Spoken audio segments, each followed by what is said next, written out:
Hello, this is Opera SM with the From the Ashes Alliance of Coalitions, bringing you another Magic the Gathering Puzzle Quest video.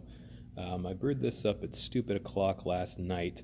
Marauding Raptors was a card that, back when they first printed it, it could basically trigger on any creature entering the battlefield, and you were able to create some really cool loops with that. They nerfed the crap out of it pretty quickly.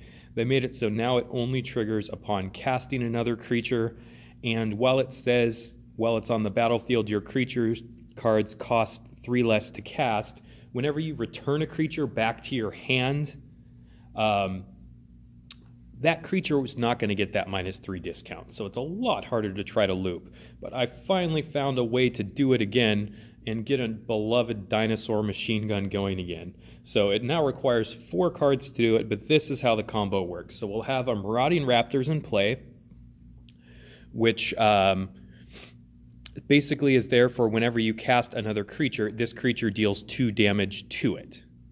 And then if a dinosaur would die this way, it gets bigger. That's not part of what we do. So 4/5 for 13. And then Athreos. This new masterpiece is really cool. And this is what made me think of the dinosaur again. Cost 11. Enchantment God, as long as the sum of your devotions to black and white is 7 or more, your first creature gets +5, +4, and hexproof. Decent ability, but it's the bottom ability that we're really interested in this. When a non-token creature you control dies, return it to your hand. It gains half its mana. Then your opponent loses 6 life. So if we are able to return a creature to our hand, recast it, and have it die with Raptor, have it come back to our hand as our opponent takes 6 damage or loses 6 life each time this happens, that's a pretty cool machine gun. So again, unfortunately how Marauding Raptors, even though it says your creature cards cost 3 less to cast, when cards return to your hand, I learned that those cards are not discounted by 3. So we had to brute force a way to make this happen. How do we do this? Well, the other 2 parts of the combo are Grand Arbiter for 13, a 5/6, and he makes your blue and your white cards cost 2 less, and your opponent's cards cost 2 more. And then this absolute gem of a card from Origins, Screeching Skaab. Also, while we're here, that's some of the most disturbing art I've ever seen. It just gives me the creeps. But anyway, 2/1 for 1. When it enters the battlefield, you lose 3 mana. Well, since we can't reduce the cost using Marauding Raptor, we're going to brute force it with Grand Arbiter, making Screeching Skaab cost nothing to cast. So with those 4 cards, we are able, if they're all in play, Screeching Skaab will come into play when the Raptors is in play.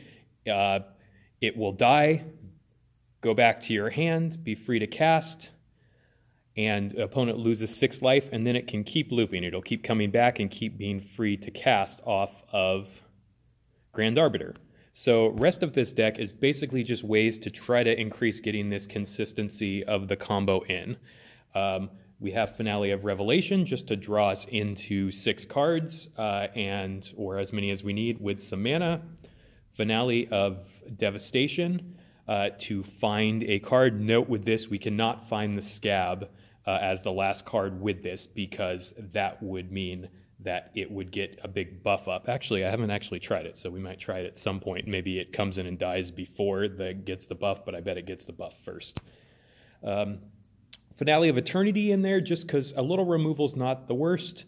And also, if you're playing against an opposing deck that kills a lot of your stuff, you can just bring all 3 creatures back from your graveyard potentially, which is great. This was in here from my original test version of a Bolas deck in case you need to run it on something that doesn't let you play a 5-color node with a lot of Surveil. And the Surveil, if you choose to go that direction with this combo, you can get stuff in a lot more as kind of a reanimation style if you need to. Idyllic Tutor is fantastic in order to find our Athreos. That's the one thing we have a little less tutor for the support side of things, but this will help us find it, as well as one other card, which we'll see later, Nylea, and then Chord of Calling. For both Chord of Calling and the Green Finale, you'll notice we do only have 3 different creatures in our deck, so this will guarantee being able to hit the creature we want.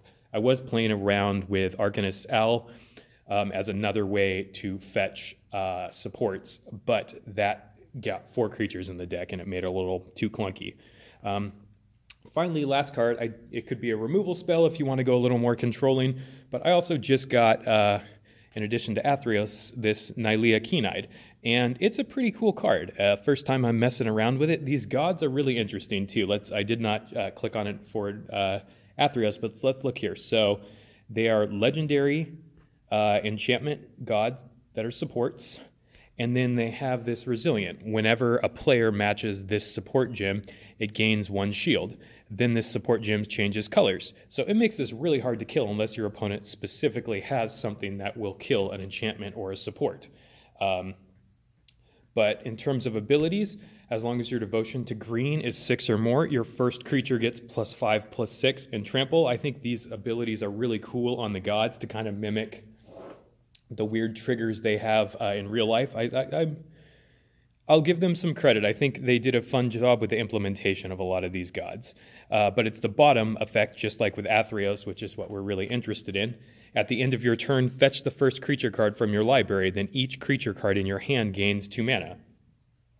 We could have gone for something like Shared Summonings or something, but I wanted to try this, and it's working out very well so far. It'll basically thin the creatures out of your deck and then start giving some mana to charge them, because we need to find all 3 creatures and the enchantment to go. So that's the deck. I threw this together to test, but I ran a lot of matches in Training Grounds. This is actually Legacy Training Grounds. I did this to finish it yesterday, and won quite a few matches between turns 4 and 7. So the deck has a lot more legs than I thought. It was kind of more of a fun casual deck. Excuse me, sorry, there's a train going by if you hear a little bit of rumbling. But let's give this deck a try. So again, we just need to get all of our creatures out, and then cast a Screeching Skaab with Athreos out, and then it will basically be a clickless infinite damage combo. So if you just need to do something else, walk away and let this run in the background while you're doing something else. This is a very interesting option. All right, so to start, this is an interesting match, actually. We have 2 different match 5s, so let's see which of these is the better one. Let's look at our hand as well. We have an Athreos and we have a Nylea. I'm going to get the Nylea out first so it can start fetching creatures each turn and then giving them mana. Then we'll get the Athreos out, and then we have a Finale of Devastation as backup. So this is a pretty great starting hand. Let's see. So if we do the bottom match 5 with whites, how will that drop things? I don't think that gives us any additional matches. If we do the top one, though, it will give us some additional black matches. So we're going to go for the top one right now. On our forums, in our Slack forums From the Ashes, we have a channel called What Would You Match? And that's a good one that would be fun to put up there. All right, okay, so we're going to continue to get Nylea, then charge up Athreos. I'm going to freeze Finale as well, just in case something else happens here. Let's see, we can get blacks and reds, which are good here. We want to keep our opponents from getting reds and blues, so that's probably what we're going to take, just making sure there's nothing better. Just general game theory. Find a move you like, and then look and see if you can find anything better. So we could get the black and the red in 2 different ways, from matching from the left or the right in the third from the bottom row. Let's see if it makes a difference one way or another. I don't think it makes a huge difference, but if we do the match from the right, that will allow us to potentially get a green match on top. So we're going to play to those odds slightly. Oh, all right. Yeah, cool. So we got both gods out, and now we're starting to get creatures. So all we have to do is assemble all our creatures, and then we are good to go. Let's see, what turn is this? maybe we can pull off another. This is only turn 2. Wow. Let's see if we can do this in less than 5. Start to go off. All right. So we have Grand Arbiter. That's great. We're going to use the ability. Let's see what's on the board first. We have blue, green, red, white matches. So any sorts of abilities happen. Just thinking because of Karn's first loyalty ability. We're going to grab probably a Chord of Calling because it will bump up both white and green mana bonuses, and it's effectively the same as the other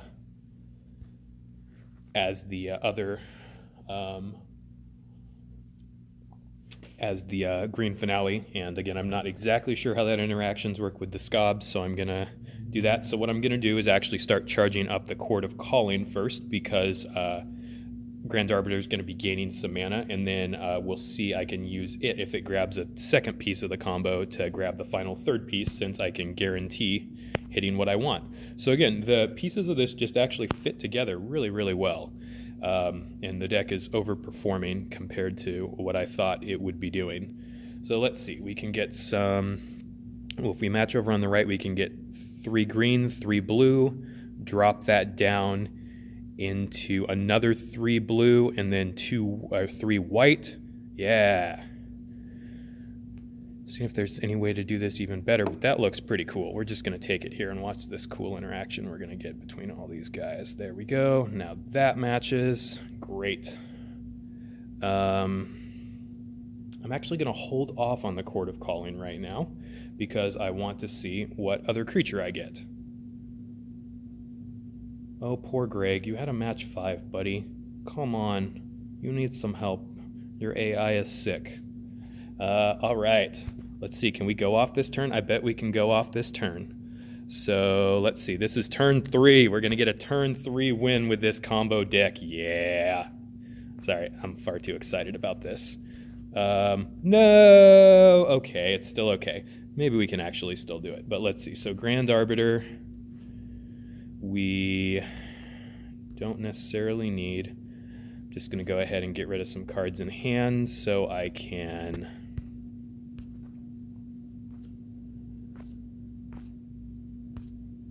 use the top loyalty ability. Let's see, greens, we want to have matches on. Reds, we can also have matches on. I don't know if we have any red cards in the deck, but let's see. So first ability, if I can find another one of the creatures, that's what I want. Oh, good, we got the Skaab. Great. So I think we actually can go off this turn. Yes, so what we need to do, we need to hold the Skaab until, because we're going to get a match 5. So we'll get the Grand Arbiter into play, and then we will get, with the Chord of Calling, we'll get the Marauder into play, and then we can start going off. Actually, this is cool. This is a lot of interesting sequencing, and it's just small little things you can do with the deck, but things to get edges and think about. So the dinosaur will deal damage to things when it comes into play. So since we have an extra swap, what we're actually going to do is use Chord of Calling first, and then put Grand Arbiter into play, so it's not going to take additional damage. We still should win this turn, but just thinking if we weren't going to auto-win this turn, that would be the correct sequencing since we have an extra swap. All right, here we go. Greens.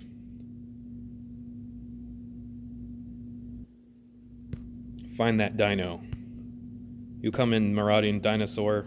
Roar! All right. Cool, cool, cool, cool. All right. Now we can get white and green matches. Let's just take something so we're not taking forever to do this here. But now we can just do this and then watch the fireworks begin. All right, so now you're going to see the Skaab, which is free, come into play. It dies.